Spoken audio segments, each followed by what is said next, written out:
Why don't you just disappear? That was my sister's scream, sharp enough to cut skin. My parents didn't hush her. They didn't defend me. They agreed. 3 against 1. My own blood turning into a firing squad. I didn't argue. I didn't cry. I didn't even pack properly. I left quietly, like they wanted. But the quiet never meant surrender. This morning, my phone lit up with 14 missed calls from them, and each one told me the same story. Too late. They finally understood who I really was. Backstory. I wasn't born into love. I was born into a battlefield. My sister, Rachel, the favorite. Golden child. Every mistake forgiven, every whim indulged. My parents bent their spines for her, polished her crown daily. Me, I was the placeholder, the shadow. If Rachel wanted light, they dimmed me further. But shadows have an advantage. They see things light never notices. Discovery of betrayal. It wasn't one moment that broke me. It was a collection of tiny knives.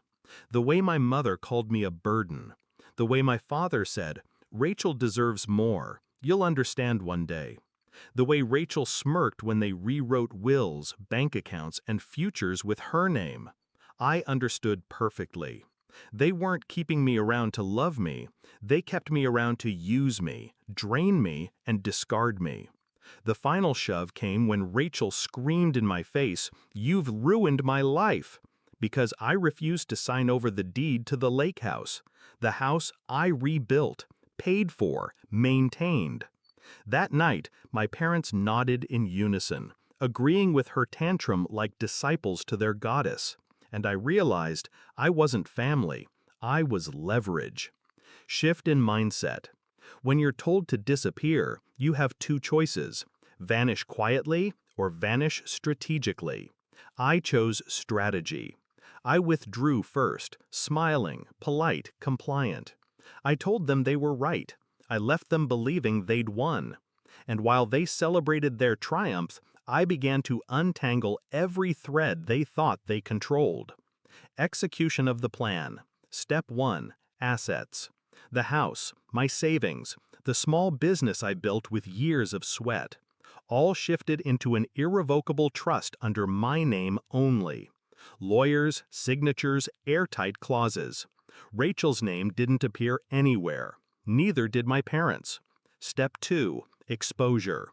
Rachel had debts, gambling, credit cards, whispers of fraud she thought no one knew. I collected everything: screenshots, receipts, records. Then I made sure the right creditors had her direct contact. Let them chase her, not me. Step 3. Withdrawal. I cut every financial tie they could possibly exploit. No co-signatures, no shared accounts, no emergency access. By the time they realized I was gone, I was already untraceable in every ledger that mattered. Step 3. Climax and confrontation. This morning, the calls started. 14 missed calls before 9 a.m. Rachel first, her voice frantic on voicemail. "They froze my accounts. Did you do this?" Then my father, low and angry. "The bank says the trust is locked. What did you sign?" My mother, almost weeping. "Please, we can't lose the house. We thought it was still in the family." Family. That word again. Suddenly sacred when it benefits them. I let the phone buzz, watched their desperation pile up. Each call was another stone on their collapsing tower. Finally, I answered Rachel's 15th attempt. Her voice shook. "Is this your doing?" I let the silence stretch. I wanted her to hear her own panic echo. "Yes," I said. Calm, controlled, final. The payoff. There was a pause, then a sob, then the realization breaking her from the inside out. They thought they stripped me of everything, that I'd walk away empty, broken. But I walked away holding the deed, the trust, the power. And I didn't just walk away. I left them standing in quicksand, the weight of their own greed pulling them under. Resolution. They wanted me gone, and I am gone, from their house, from their dinners, from their hierarchy of favorites. But I am not gone from the world. I'm building something, bigger, freer, untouchable. They're the ones suffocating in the ruins of their own entitlement. When Rachel screamed, "Why don't you just disappear?" she thought she was burying me. She didn't realize she was burying herself. Because disappearing wasn't my defeat. It was my weapon. And this morning, with 14 missed calls, they finally understood what disappearance really means.